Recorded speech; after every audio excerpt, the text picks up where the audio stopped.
श्रुतिस्मृतिपुराणानाम् आलयं करुणालयं नमामि भगवत्पाद शङ्करं लोकशङ्करं सदाशिवसमारम्भां शङ्कराचार्यमध्यमाम् अस्मदाचार्यपर्यन्तां वन्दे गुरुपरम्पराम् वसुदेवसुतं देवं कंसचाणूरमर्दनं देवकी परमानन्दं कृष्णं वन्दे जगद्गुरुम्. With the abundant blessings of our Acharya Swamiji, we are going through Srimad Bhagavad Gita with emphasis on the commentary of Adi Shankaracharya. We are on chapter 7, Jnana Vijnana Yoga. Now Bhagavan is trying to teach us what is Jnana and what is Vijnana. Jnana is textual knowledge. Vijnana is experience. This is what he has told us. Now, what is that textual knowledge that he is covering now? For that, you should know what your body consists of, what your surroundings, the Jagat, what you see around you, what it consists of, and who is Paramatma, and who is Atma inside the body, Jivatma. So these things one has to know. Now he is starting with describing the human body as consisting of 8 parts.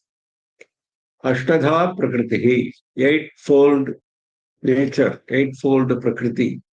Prakriti is Maya, that is an indivisible power of Paramatma. Paramatma holds that power all the time. Now that Maya, that Prakriti, creates this Jagat, including our body.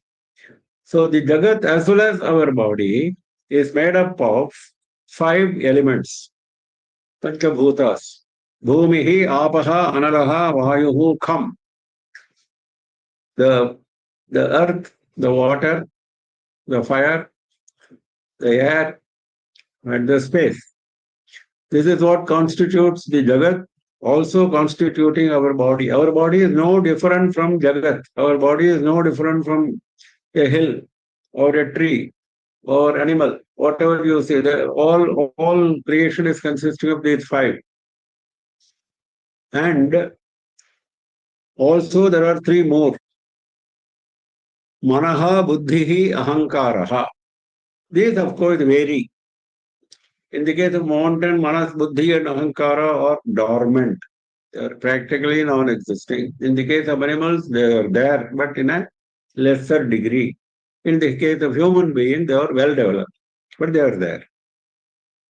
So this mind, intellect, and the sense of ego, sense of I, this is what constitutes the antakarana, the inner equipment, other than what you see outside the body. Of course, the outside body consists of sense organs, 5 sense organs, which we have seen before, which are not being mentioned here because it is included in this basic division. Now, Adi Shankara was at pains to explain. It's not necessary to go into so much detail, but it is a normal practice to understand this in the course of Vedanta study. So, I'm just mentioning it. So, what Adi Shankara is mentioning it, the word Prakriti, which Bhagavan is using here, does not refer to the human body or the created bodies. It refers to very subtle process of creation at the beginning, what Brahma starts with. So he says all these 5 plus 3, which are no doubt available to us for us to understand in gross form, but they were in a very subtle form at the time of creation. Now Bhagavan is talking about that because May Prakriti, he says, my Prakriti. He does not hold all these gross forms, he holds the subtle forms. What are those subtle forms? He explained. And for the 3, Manas, Buddhi, and Ahankara, he mentioned Ahankara, Mahat and Avyaktam. Starting with Avyaktam, it grows into Mahat and then it grows into Ahankara in the Vyashti, in the Samashti, in the overall gross, not gross, in the overall. In the overall aggregate, these are the terms used. Then they are being individualized, and when they are individualized, these are the terms used. So these are technical details of creation, not really very much required for us. And regarding the five Panchabhutas, they also have two variants. What we see is the gross. We can see the earth, we can feel the air, we can see the space, we can see the water, we can see the fire. These are gross forms. But in their original state, they are not visible. You cannot feel them because they are in subtle form. In the subtle form, they are only in the form of their innate properties, which are Shabda, Sparsha, Rupa, Rasa, Gandha. For each element, there is a quality attached. Shabda, Sparsha, touch, Rupa, vision, the form, Rasa is the taste for the tongue, Gandha is the smell for the earth. So, all the five elements have got these five qualities. How they become gross, sthula, from sukshma to sthula, there is a process called panchikarana. I just mentioned it last time because there is a part of Vedanta study, how the subtle becomes gross. It's very interesting mathematical calculation. These five subtle elements, just imagine five subtle elements which are essentially Shabda, Sparsha, Rupa, Rasa and Gandha, not visible, not gross. Each of them combines with the remaining four in a certain proportion. Shabda, for example, half of Shabda is retained. The remaining half of Shabda is divided into the other four. Each will come to 1/8, 1/8, 1/8, 1/8. Similarly, each of the elements, if you take Sparsha, half of Sparsha will remain with it. The remaining half Sparsha is divided into remaining four. Very mathematical. It's all explained by rishis. Look at that. And in those olden days, they have understood all this. So this is called process of Panchikarana. Accumulation in terms of five, because you divide into five parts, isn't it? One is a half part, another half is divided into four. So when you do this addition, when you do this change, then it results in a gross form. So whatever element we feel, we see, is not really pure. For example, earth. Earth is not pure earth. It has 1/4 of the other four: sky, space, water, air, fire. You know there is a fire inside the earth, it's hot. So that is of course a visible part. There are invisible qualities. Similarly, for each of them, even space has got the remaining four present. Then only this creation is completed. Because the gross elements constitute the creation, the Jagat, as well as our body. This is the process, the Prakriti process, creation process from the Mula Prakriti, from the foundational nature Prakriti. So that he mentioned. Then he is going to talk about higher things. अपरेयमितस्त्वन्यां प्रकृतिं विद्धि मे परां जीवभूतां महाबाहो ययेदं धार्यते जगत् iyam apara. Whatever has been described so far is lower nature. Apara, lower. Iyam apara. This is lower nature. That means there is something called higher nature. Param prakritam vidhi, me param prakritam vidhi. Understand my higher nature, my higher prakriti. Anyam, that is totally different from this. There is no connection between the lower and the higher. Lower and higher does not mean same prakriti develops into higher or something like that. No. It's not in that context these terms are used.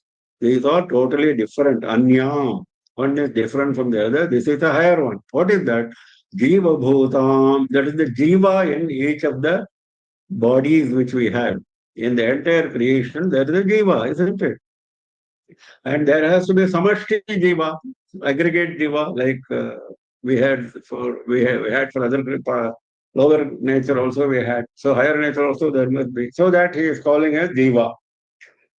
Jiva Bhutam Mahabaho Yaya Idam Jagat Dharyate. By that Jiva, this whole earth is being supported. Dharyate.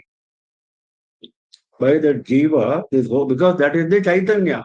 See, mere inert matter cannot stand on its own. That is a basic principle in our Vedanta. Inert matter has no existence.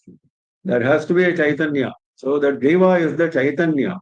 That's why we call it Atma in the case of human body. Now he is calling it Jiva in a general sense. So that Jiva is what is supporting this entire creation. Idam Jagat Dharyate.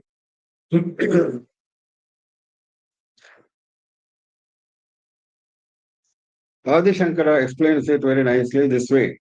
Apara anapara, nikrishta, ashuddha, anarthakari, samsara, bandhanatmika, yayam. Why it is called lower? Refers to Prakriti. Why it is called lower? He is explaining that. Anarthakari, ashuddha, it is impure. It results in misery. Samsara bandhanatmika, it results in samsara bandha, bondage of samsara. So what else would you call it other than lower nature? Then, itaha asyaha yathoktayaha to anyam vishuddham prakritim. The other one is completely pure. The one was impure, the other one is pure. Mama atma bhutam. It is myself. It is myself, which is shown as Deva. There is no difference, as you will see later on, between Deva and Paramatma. There is nothing like Deva Atma, but this is only for understanding individuality. We are using the term Deva. When we are talking about, just as we talked about the five elements in the gross form and subtle form, like that, everyone has got a twofold division. So when you talk about individual, we say Deva. When you talk about the samashti, the gross, the aggregate, then we say Paramatma. But there is no difference. In the case of Jivatma and Paramatma, there is no difference. That is why he is making the statement. It is the Jiva which is supporting the entire creation. Now he is explaining that. Mame Atma Bhutam Prakritim Vidhi Me Para Prakrishtam Jiva Bhutam Kshetrajna Lakshanam. Prakrishtam, it is superior. Para. Kshetrajna Lakshanam. What is superior about it? That is the Kshetrajna. Body is called Kshetra. There is a separate chapter on Kshetrajna Vibhaga Yoga. So we will see more of it there. But he is introducing it here. Adi Shankara is introducing it here. Kshetrajna is one who knows the Kshetra. Kshetra is what is being known, Jada, inert. And Kshetrajna is the Chaitanya, is the sentient part. Prana Dharana Nimitta Bhutam. So that is what is supporting the prana. Because without prana, there is no life. And what is supporting the prana? Who is supplying the prana? That is Jiva. Prana Dharana Nimitta Bhutam. Yaya Prakritya Yadam Jagat Dharyate Antah Pravishtya. He is using a very important term here. Antah Pravishtya. By Paramatma entering into the creation in every speck of creation. There is no speck of creation where he is not present. That is the meaning of Antah Pravishtya. He enters inside. He is present everywhere. This is what Veda is teaching repeatedly. So he is saying that is how it is being supported. He said, no, Dharyate. How is it supported? It is supported because he is present himself. Paramatma himself is present. Now, in fact, scholars have given a comment that considering Jiva and the body, considering our body and our Jiva Atma who is present in our body, actually, Jiva is Swarupa Lakshanam body is tatastha lakshanam. These are terms, technical terms which are again used in Vedanta. Swarupa is actually what it is. Tatastha is not what it is, but it is an indicator. Like, if you want to see Arundhati star, you can't see Arundhati star. They show the finger at some nearest point, maybe a tree branch. Now look at this tree branch, look straight there, that is Arundhati. So the tree branch is not Arundhati. Tree branch is Tatastha Lakshana for Arundhati. That is, it is an indicator of uh, Arundhati. Similarly, body is an indicator of Jiva because the body functions as if it is sentient, isn't it? Eye functions, ear functions. I am able to speak, you are able to hear, but speech and hearing are all jada, inert. They become sentient because of Jiva, because Anta Pravishta, everywhere he is present. That is what he is saying. One is Tatastha Lakshana, another is Swarupa Lakshana. There are examples given by scholars like fire and spark. Spark is the body and fire is the Jivatma. Or you can put it the other way, fire is the Paramatma and spark is the Jivatma. And the smoke which comes out of the fire is the body. Smoke is the body, spark is the Jiva, and fire is Paramatma. This is another way of understanding. In Uddhava Gita, Bhagavan teaches Uddhava. There he says, Vilakshana Sthula Sukshmate Dehad Atmekshita Swadruk Yathagnir Daruno Dahyat Dahagonya Prakashakaha Sthula Sukshmate Vilakshanaha. The body is Sula, gross. Sukshma is the mind and other things. Now, Deva is not both of these that we have explained, Apara Prakriti and Para Prakriti. So he says, Vilakshanaha Sula Sukshma, different from having a different characteristic from these two, Sula and Sukshma. Dehat Atma Ikshita Swadrik. That is the Atma which is there, which is different from the body and which is self-luminant, self-effulgent. You don't need another light for seeing it. It is light by itself. Yathagnirdharuno dakhyate dahakonyah prakashakaha. If there is a piece of wood and it has caught fire. Now, fire is different from the wood, but from a distance, you don't see the wood, you see only the fire. Similarly, this fire is the Atma and the wood is body. Body is not seen in the case of fire. Dahakaha, anyaha, prakashakaha. But the fire is the one which gives prakasha. But when you see the body, you see it has life. It's able to speak, it is able to move. So there is a prakasha in the body which is seen, visible. So that is the fire. And what is the gross matter?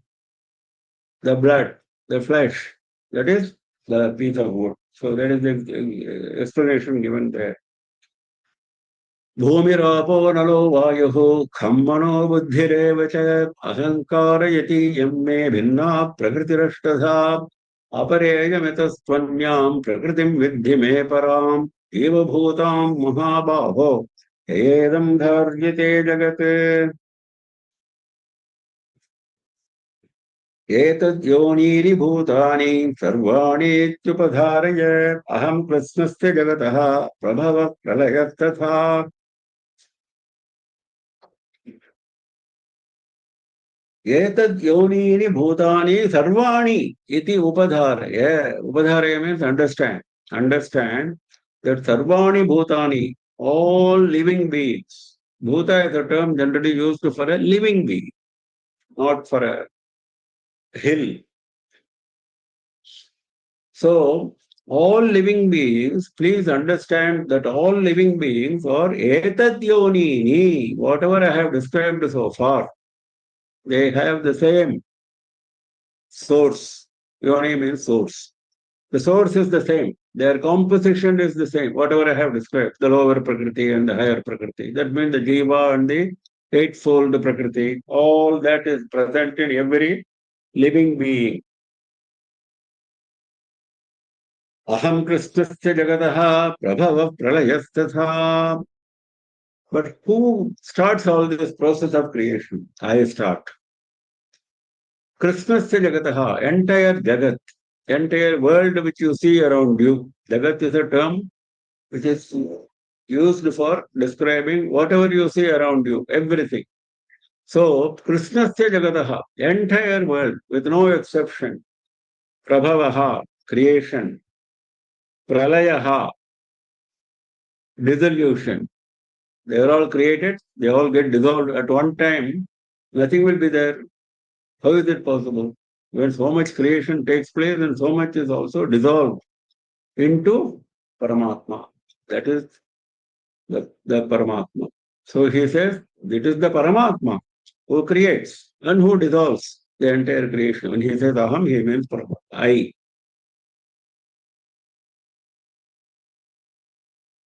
Matta parataram nanyate kinchidasti dhananjaya mayi sarvamidam protam sutre manigana.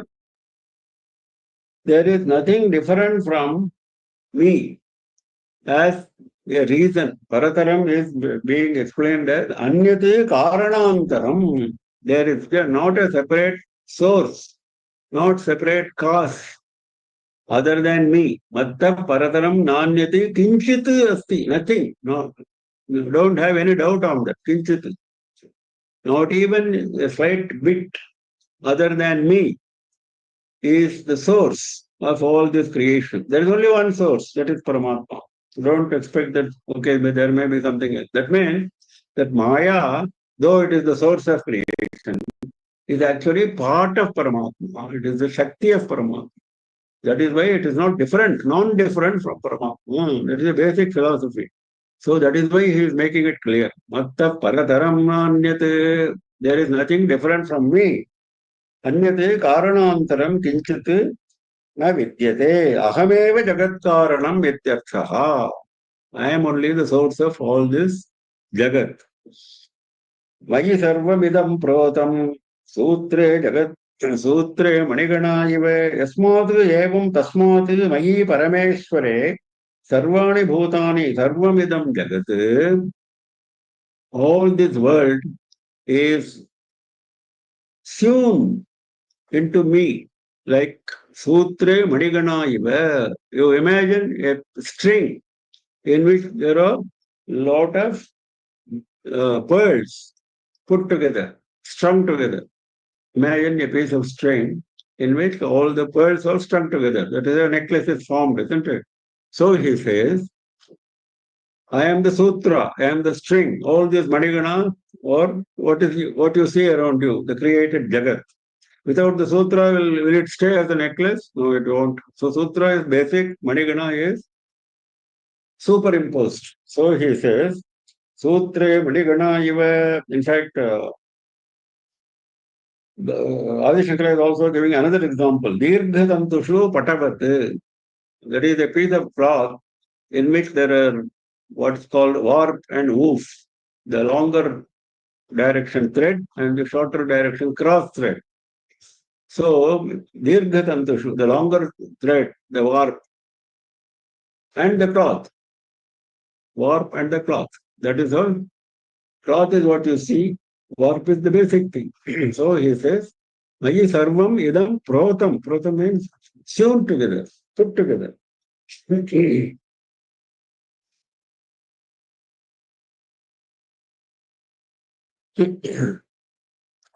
एतद् योनीनि भूतानि सर्वाणि इत्युपधारय अहं कृत्स्नस्य जगतः प्रभवः प्रलयस्तथा मत्तः परतरं नान्यत् किञ्चिदस्ति धनञ्जय मयि सर्वमिदं प्रोतं सूत्रे मणिगणा इव. So two important points have been brought out so far. One is, it is Paramatma who is responsible for all this.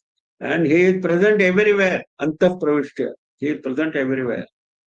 Every speck of creation, every speck of our body, every speck of creation around you, he is present. Sutre Manigana Iva. So these two basic concepts have been brought out. Now he is explaining it further because he said, Jnana and Vijnana I will teach you. So he is in the process of teaching Jnana to us. Prasohamapsakavanteye prabhasmi shashisuryayoho pranava sarvavedeshu shabdakhe paurusham drashu Mayasarvamidam protam sutre manigana iva, he said, isn't it? I am the sutra and all of this mani, pearls around that. So, gems, clusters of gems, thread. Now, he is now coming to basic units of creation because he said, no, 5 elements constitute the creation. So, he's taking up some of the elements and giving the basic property of that element. Because without the property, that element is not an element, is useless. So that property is Paramatma. Rasoham apsu kavanteya aham apsu rasaha. In waters, I am the taste. Because Shabda, Sparsha, Rupa, Rasa, Gandha. Rasa is associated with water. So when you say, in fact, originally it was Rasa only. It became water by the process of Panchakarma. We saw that. So, after it became water, though it is now diluted as far as rasa itself is concerned, but what is the main quality? Rasa, the taste. So, who is that taste? I am that taste. I am the taste in rasa, in waters. Prabhasmi Shashi Suryayoho. Similarly, in moon and sun, Shashi and Surya. I am the Prabha. Prabha means light, shine, effulgence. I am the shine because without shine, what is sun and what is moon? Sun and moon are only for shine, isn't it? They exist only for shine. So who is that shine? Shine is myself. Pranava sarva vedeshu. Similarly, in all Vedas, I am the Pranava, Omkara, because all Vedas are having its base as Pranava, Omkara. It starts with Omkara and ends with Omkara. That is why whenever Veda is chanted, you will see it also starts with Om, Hari Om. Then it ends with again Hari Om. So it ends with Om and starts with Om. In Pushpanjali, in the normal Veda mantra which we use, is exactly explaining this. यो वेदादौ सरप्रोक्तो वेदान्ते च प्रतिष्ठितः तस्य प्रकृतिलीनस्य यः परः स महेश्वरः यो वेदादौ स्वरः प्रोक्तः that swara which is coming at the beginning of Veda, that is Om. Vedante cha pratisthitah, also it is established at the end of the Veda, at the beginning as well as at the end. Tasya prakritilinasya, that Omkara is embedded in the entire Prakriti, entire creation. Prakriti is the starting point of creation. We have seen it. So tasya Prakriti nasya, that Omkara which is embedded in the creation, ya parasya Maheshwaraha. Maheshwara is higher than that Omkara. Omkara is not Maheshwara. Omkara is what we saw as Tatastha Lakshana and Swarupa Lakshana. Omkara is the Tatastha Lakshana. Through Omkara we reach Parameshwara. Parasya Maheshwaraha. Now, Patanjali also makes this point. Tasya Vachakaha Pranavaha. He says, Pranava is the indicator, Vachakaha, of Parameshwara. It is also known as Shabda Brahma. Brahma is a term which is used for Veda also, as we have seen before. Brahma is a term not only used for Parabrahma, it is also used for Veda, because Veda is the life breath of that Parabrahma. So Shabda Brahman, it is the form of Shabda, isn't it? Veda is in the form of sound. Sound indicating Brahma. In Skanda Purana, we have that familiar story of once Brahma entering Kailasa for Shiva Darshana, and Subramanya and Ganapati were playing as children at the entrance. And Subramanya, he didn't bother about these two children. After all, they're children, why will I bother? He didn't pay any respects. He went straight inside. So Subramanya wanted to teach him a lesson. He called him. Then Brahma came. And he said, where are you going? I'm going for darshan of Shiva. Okay.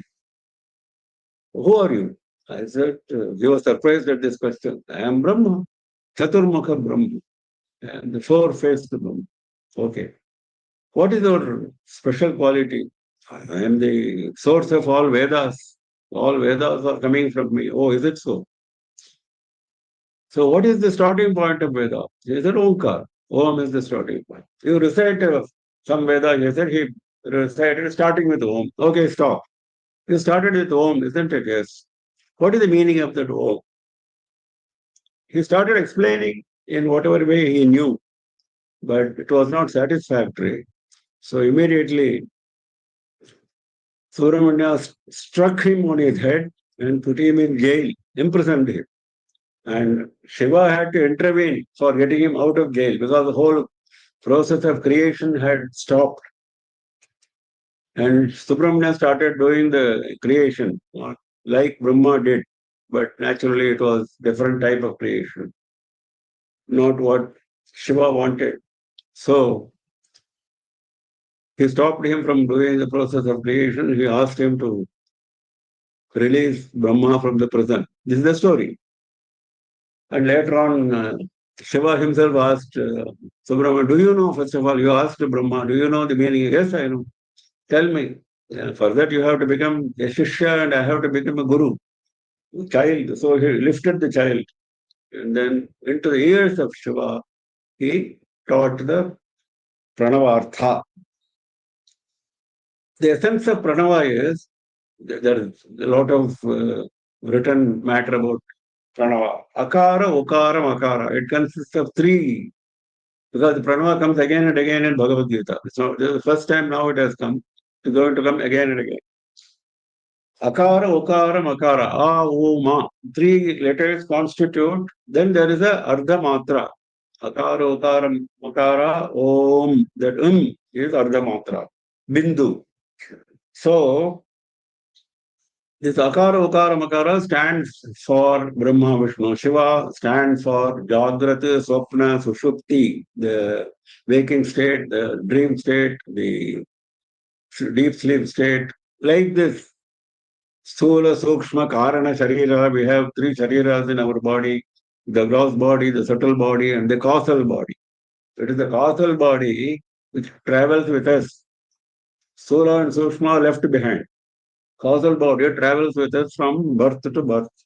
So there are threefold division in nature in many cases. So all, whichever is threefold, have got this Akara, Okara, Makara. What does it mean? It means Omkara is permeating everything in the whole creation. Whatever you say, it comes to these three again and again, whichever way you look at it. So that is why he is saying Pranava Sarva Vedeshu. I am the Pranava in all the Vedas. Paramatma is the Pranava. Shabdaha Khe come in space. In space, I am the sound, because for each of the elements there's got a property, we said, isn't it? Shabda, Sparsha, Rupa, Rasa, Gandha. He talked about Rasa earlier, now he is talking about Shabda.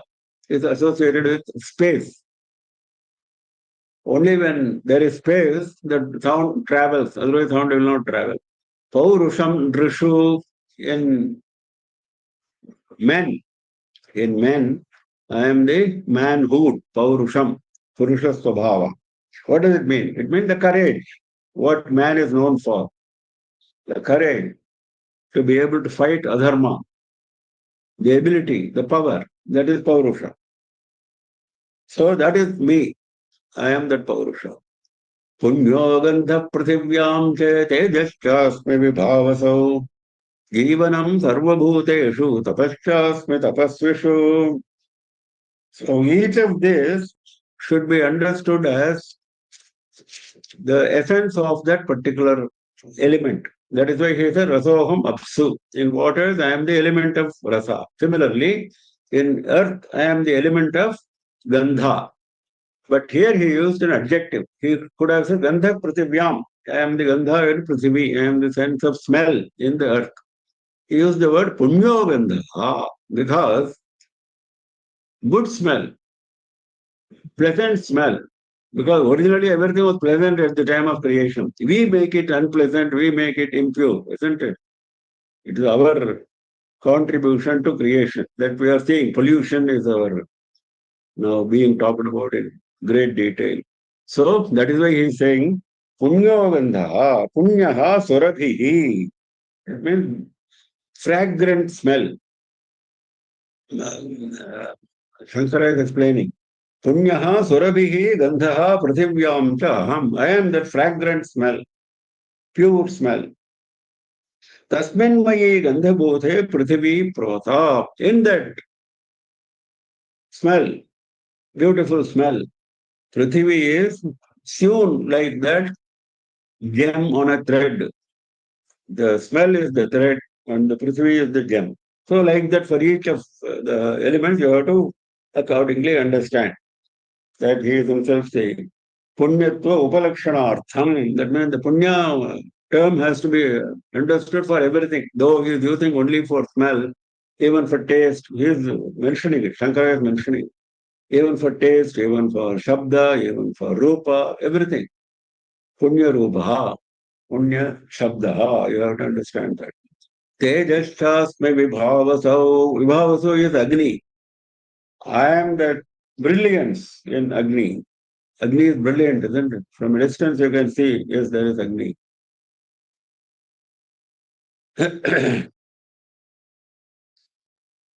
Deeptihi cha asme vibhavaso agnau. I am the Deepti. Now regarding Punya, there is one more point which Shankara is mentioning. Apunyattam cha gandhadinam avidya dharmadi apeksham samsarinam bhuta vicheta samsarga nimittam bhavati. Now he is taking it to a higher level. This impurity, he is taking it to a higher level. Because the jivas basically are impure. Whatever they touch becomes impure. That is what Shankara is saying. Because jiva comes to earth with impurity. That is why he is born. So whatever punyo gandha, whatever was pure, whenever he touches, it becomes impure. Whether it is water, whether that is what he is saying nicely. Because of avidya, because of ignorance. But if you get jnana, if a person gets jnana, whatever he touches will become pure. Look at that. Because you are impure, you are making everything impure. If you become pure, everything will become pure. He is making that point. Apunyattantu gandhadinam avidya dharmadi apeksham samsarinam bhuta visheta samsarga nimittam bhavati. Because of contact with the element, you make them impure. Similarly, jivanam sarvabhuteshu. In all living beings, there is something called life. That life is myself. I am that life force. Otherwise, it is dead, isn't it? Tapaschasme tapasveshu. Similarly, there is a tapasvi, ascetic, who is performing austerity. That I am that austerity. I am that austerity. Without me, there is no tapasvi. He is called tapasvi because he is doing tapas, isn't it? I am that tapas.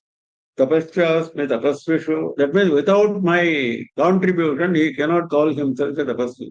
Just as without my contribution, earth will not have smell, fragrance. Similarly, for each of the activities. Without my contribution, moon and sun will not shine. Similarly, without my contribution, where is the question of tapas performing tapas? No. The power of his doing tapas is myself. So this is Paramatma's glory is being brought out. That is jnana. Glory of Paramatma you should know. And you should know that it is there everywhere around you. That is the message being brought out here. रसोऽहमप्सुकौन्तेये प्रभास्मि शशिसूर्ययोः प्रणवः सर्ववेदेषु शब्दखे पौरुषं Rishu पुण्यो गन्धः पृथिव्यां च तेजश्चास्मि विभावसौ जीवनं सर्वभूतेषु तपश्चास्मि तपस्विषु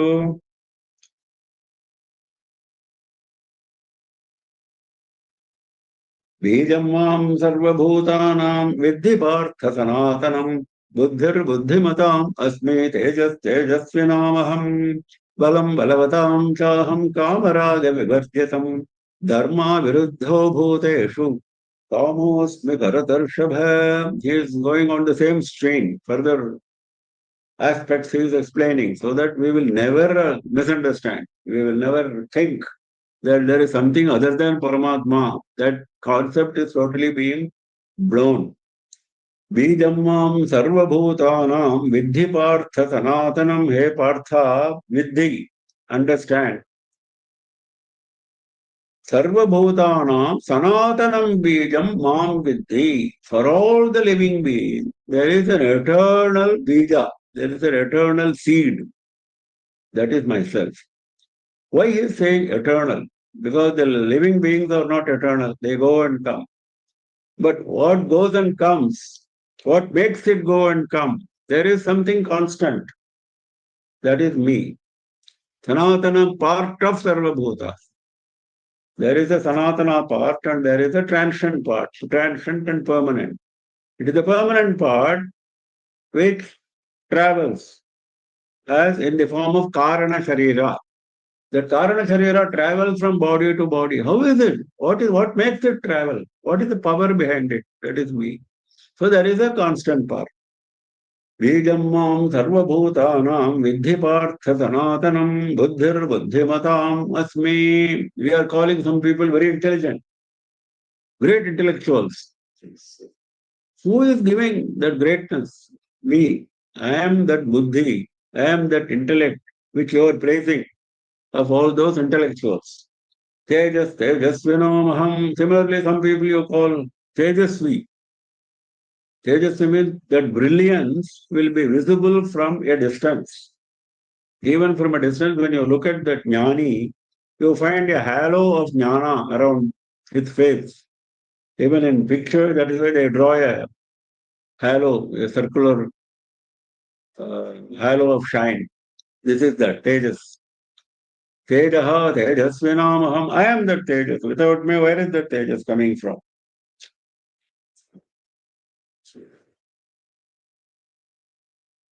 Buddhi is Viveka Shakti. That is, you discriminate between dharma and adharma. Even let us not take great intellectuals. Even any person, every person has got something called buddhi, intellect. What is it doing, that buddhi? It distinguishes between right and wrong, dharma and adharma. So that power of distinction is myself. Chedaha, pragalbhyam, that is brilliance or proficiency. If you take as intellectual capacity, that is also tejas. It may not be a visible shine, it is the intellect's shine. That is what now Shankara is trying to explain. Not Shankara, Madhusudana Saraswati is trying to explain. Paradhibhava samarthyam, paraishcha anabhibhavyatvam. That is tejas according to Madhusudana Saraswati. So tejas can be explained in different ways. His explanation is, you should be able to defeat everyone else, and no one should be able to defeat you. Para abhibhava samarthyam. You should have the capacity of defeating everyone. Defeating means intellectual arguments. Paraishcha anabhibhavyatvam. You will never be defeated by anyone. That is called Tejas. That Tejas is myself.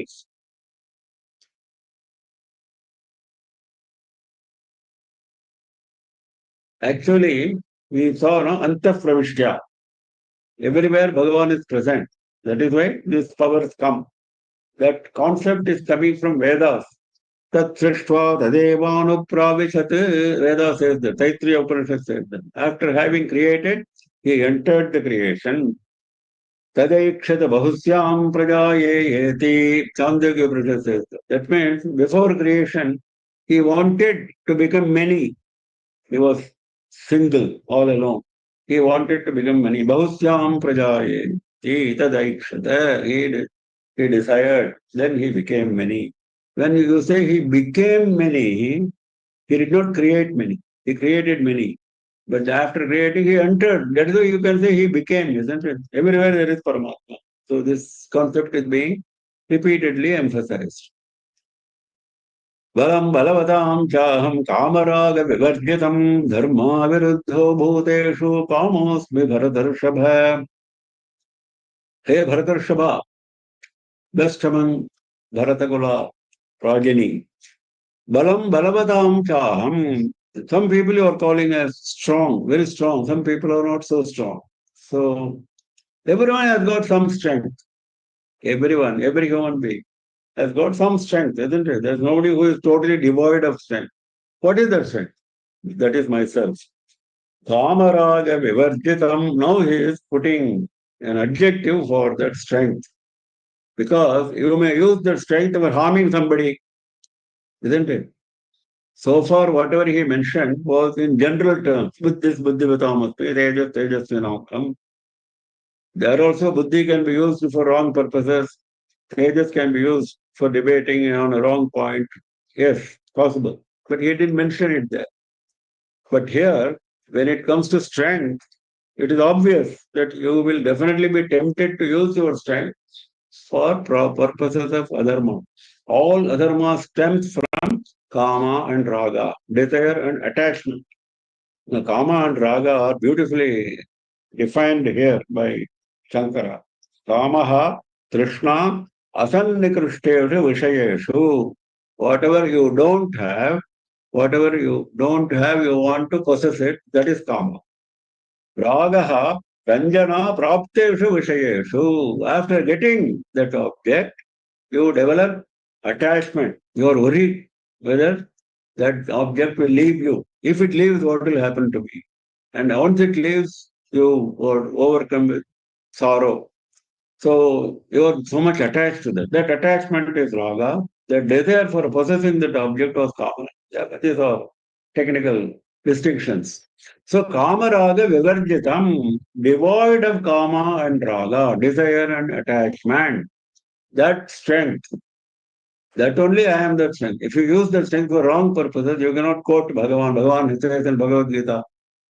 So I am using that strength now. God-given strength. Yes, God-given, but if you are using it for wrong purposes, he is not responsible for it. Kamaraga vivarjitam dharma viruddho bhuteshu kamosmi bharatarshabha. Because kama he is always emphasizing right from the beginning. So he is now once again emphasizing, don't mistake that whatever karma you have in you, I am that karma. No. Yes, I am that karma, but with a clause, it's a condition. What is that?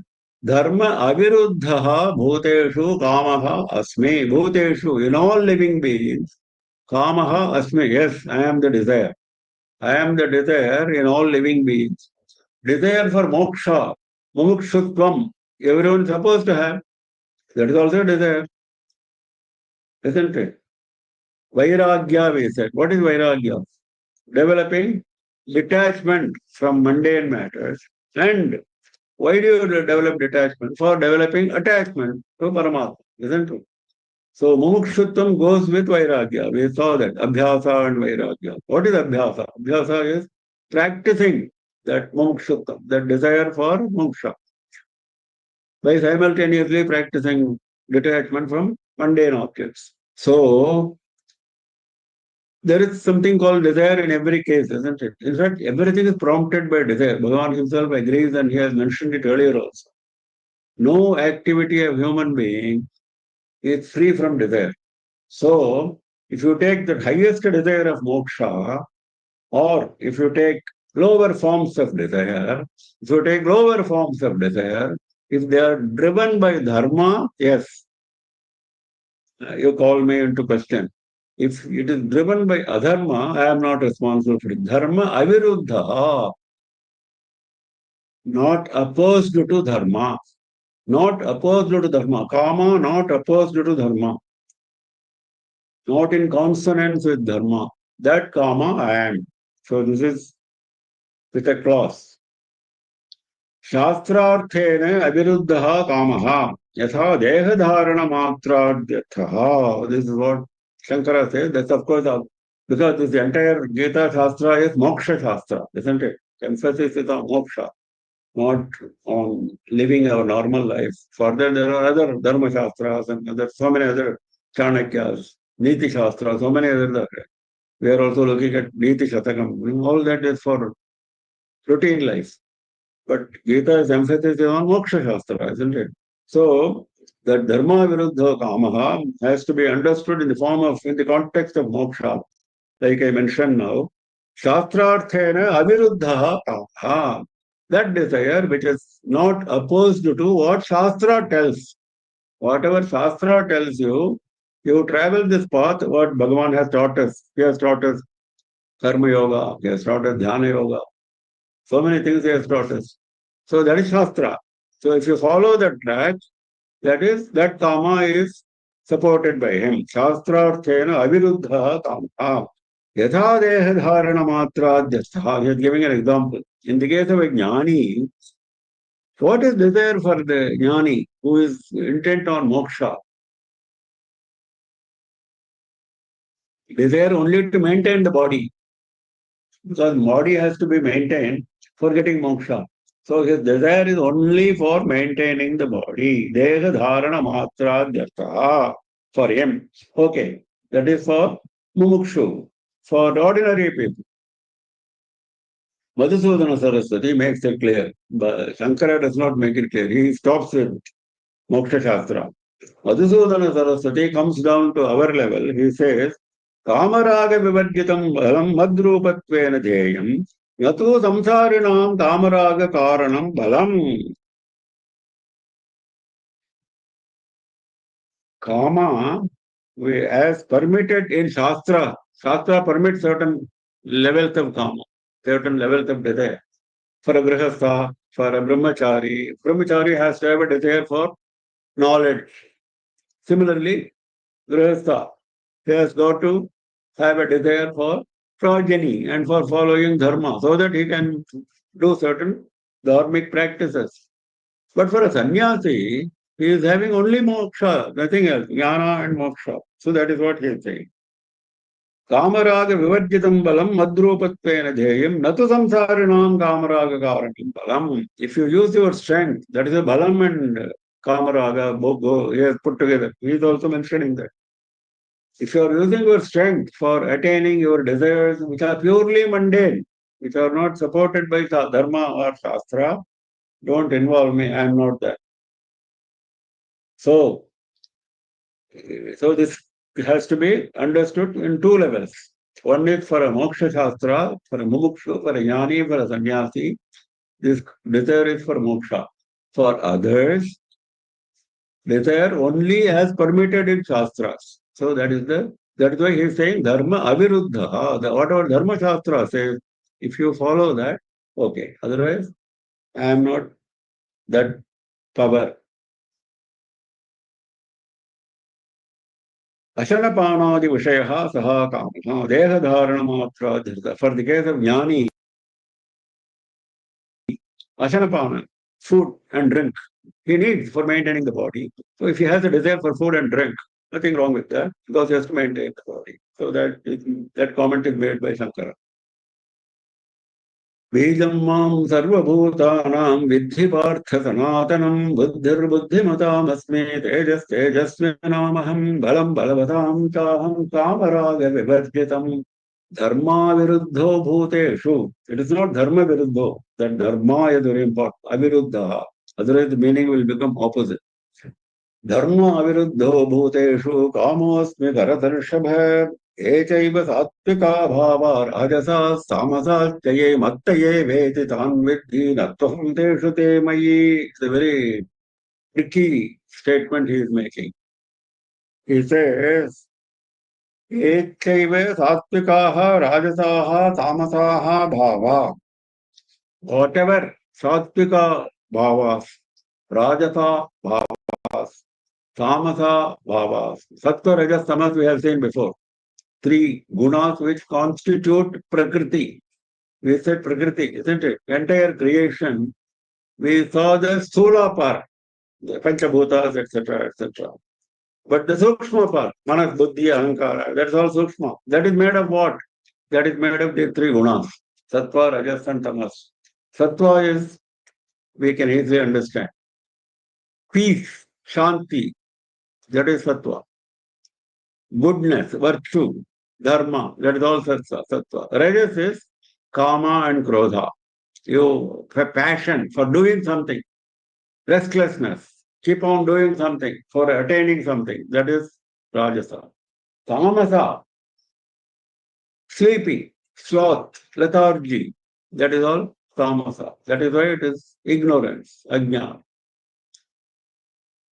In fact, Vedanta Viveka Chudamani defines it very nicely. It says, Rajasa stands for Vikshepa Shakti and Tamasa stands for Avarana Shakti. Maya has got two Shaktis, two powers. One is hiding, concealing Paramatma, so that you don't see Paramatma. That is the concealing power, Maya. You see Maya only, you don't see Paramatma. That is concealment. That is Ajnana. When you are not putting in efforts, you want to sleep all the time. That is tamasa. That you are under sway of the concealing power of Maya.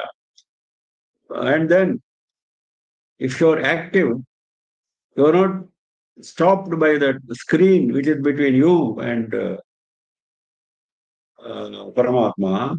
You want to do something. Then Maya does something. It involves you in several activities. That is Vikshepa.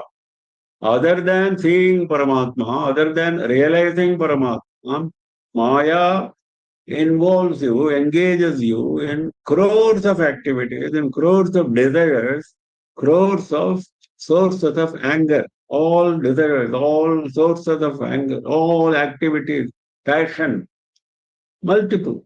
That is Vikshepa. So Maya does two things. Avarana, Vikshepa, concealing and involving in distracting in multifarious aspects. That is Vikshepa, involving in multifarious aspects. So that is Rajasa. So this is defined nicely in Viveka Chudamani. So all that, all Sattvika emotions, all Rajasa emotions, all Tamasa emotions, they are all coming from me. Mattayeve titanvidhi mattayeva. They are all coming from me only. Tan, all those three which I have mentioned. Vidhi, no. Know that these three, Sattvika, Rajasa and Tamasa emotions stem from me only, no other source. So, Maya is a power of Paramatma, and this is all Maya, this concealing and Vikshepa. And also, Maya attracts you towards Paramatma if you are qualified. That is a Sattvika. So, if you keep yourself away from Rajasa and Tamasa and concentrate on Sattvika, in due course, you will attain Paramatma. That also is given by Maya only. So that we have to understand. Maya is not entirely vicious. It is also having positive aspects. That is Sattvika. So, in fact, there is a separate chapter on Gunatraya Vibhaga Yoga. That this will come again. So, I am the source of all the three gunas. Natvaham teshu te mayi. Here he is putting a very contradictory appearing clause. He says, Aham na teshu te mayi. I am not in them, they are in me. This is a straightforward statement he is making. I am not in them, they are in me. What does it mean? If they are in you, you have to be in them, isn't it? How is it possible that they are in you and you are not in them? How is it possible? The explanation is very interesting explanation. Explanation is Shankara gives this explanation. Yadyapi te mattaha jayante, though they are all sourced from me, they are all born from me, tathapi natu aham teshu tat adhinaha tad vashaha yatha samsarinaha. I am not under their sway like a samsari is. That means I am not in them. Natvaham teshu. I am not in them means I am not subject to their sway, subject to their influence, like an ordinary samsari is. The ordinary samsari is subject to these three gunas. He cannot wish away from these three gunas, whereas I am above these three gunas, gunatita, beyond the three gunas. He is going to talk about gunatita in another chapter. I am the beyond three gunas. These gunas have nothing to do with me. Yes, they are with me, they are part of me, but they are being used only for Maya Shakti. Like Maya Shakti is also a part of me, but I am not Maya Shakti. I am not subject to Maya. He is going to mention it in the next sloka. So, I am not subject to Maya. Maya is subject to me. I am not subject to these three gunas. These three gunas are subject to me, under my control. Te mayi, they are under my control. Te punaha mayi madvashaha madadhinaha, they are under me, they are under my control. That is the meaning. Very interesting, very little confusing, but very interesting. See how Bhagavan has made such statements in Bhagavad Gita to make it clear. Though apparently it looks confusing, but clarity is the aim. एकैव सात्विका भावा राजसाः तामसाश्च ये मत्तये वेति तान् विद्धि न त्वहं तेषु ते मयि. We stop with this today. We meet again tomorrow morning at 7 AM IST. Someday, tomorrow, 7 AM IST, I think so. Any questions? Those who have questions, please unmute yourself, turn on your video and ask questions. Any questions, anybody? Please unmute yourself and turn on your video. Namaskaram, Mama. Mama, about Jivatma, Paramatma, how we should take it? Like Jivatma is something an individual has. Paramatma is like something like divine. So is it we can call it as a subset, or how should we understand the concept of basically in Jivatma and Paramatma? Okay. Now, Shankara has made it absolutely clear that there is no two, only one. Jevo Brahmaiva na aparaha. That is his statement. Jevaha Brahma eva. Jeva is Brahma only. Na aparaha, not different. This is basic Advaita Vedanta. So that we have to understand first. There is no difference. But we are feeling different because I think I am different from somebody else.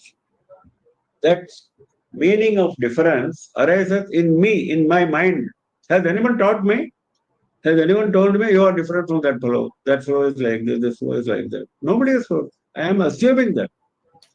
I am using my intelligence to assume that I have a certain individuality different from others. So that is called ahankara. That ahankara stems from Maya. That is what is making Paramatma look like Devatma. That ahankara makes Paramatma look like Devatma. Devatma is Paramatma with Upadhi. This is the definition in Vedanta. Devatma is no different. But Paramatma with a limitation, with an attribute, with a quality. That quality is ahankara. So you drop ahankara like Jnani does. You are Paramatma. There are Devan Muktas. They are the living examples of Paramatma. That is the answer to your question. Namaskaram. In Sloka 12, Bhagavan is telling that this Sattvic Guna, Rajas and Tamas, everything is coming from him. He is that. Whereas in Yes. Sloka 11, Dharma Viruddho Bhudeshu, he says that whatever is against Dharma, then he is not that. Yeah, Since that is only to make it clear. Then how can suddenly Bhagavan says that if it is not That Dharma? is, that is the point. That is why we have been given buddhi, the intellect. He has given us the intellect, the power of the intellect, to distinguish between dharma and adharma. So what he says is, when you use that intellect for dharma, I am that power. When you use that same intellect for adharma, I am not that intellect. So he is not responsible for your falling into a pit. He is not responsible. He is responsible for your advancement, spiritual advancement. If you are going to aim at spiritual decay, that is your problem because you have used your intellect wrongly. That is the statement he is making. Why you decided to go that path? That is because of your karma. Because this is not the first time we are born, isn't it? We have been born crores of times. Every time we have developed a certain habit, and that habit is continuing with us. So that is the cycle. I mean, the whole Shastra is to break that cycle. If the Jivatma uses his power to go in the Dharma way, that means if he is thinking that it is because of him, that is Ahankara. It is basically because it is Exactly. because Bhagavan is. Yes, correct. Whenever you follow Dharma, think that you are being motivated by Bhagavan. That is, in fact, what Shastra teaches us. Otherwise, you may develop arrogance. Say, I am better than that fellow. I am following Dharma. That fellow is following Dharma. Isn't it? So when we do Dharma, it is because of the. Arrogance has no place, because your Dharma is Bhagavan. You are following you are using the power given by Bhagavan. That fellow has used it wrongly. That is his problem. Don't look at it. That is the lesson. So if you are following Dharma, that means it is because of the grace of God that we are following that. Because the power given by Bhagavan. Yes, correct. Not you because of your intelligence. That intelligence is also himself. That is what he is saying. Buddhir buddhi vadamas. Thank you.